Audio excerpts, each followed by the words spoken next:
Dumelang bana ba ka, le kgono re tlo ithuta ka modumo wa mo mphatong wa boraro. Re ka dira mantšu go tšwa modumo wa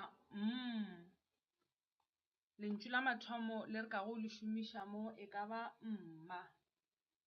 Ge re tla go dira lefoko ka lentšu leo ra re mma o emeletše.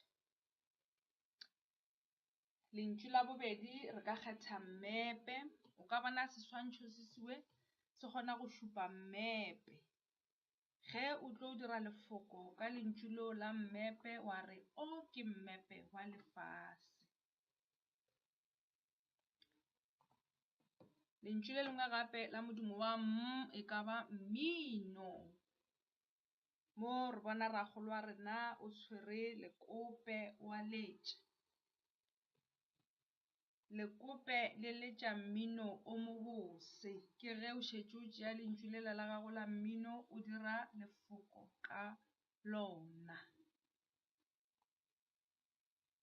Lentšu la mafelelo le re ka go le šomiša e ka ba mmutla.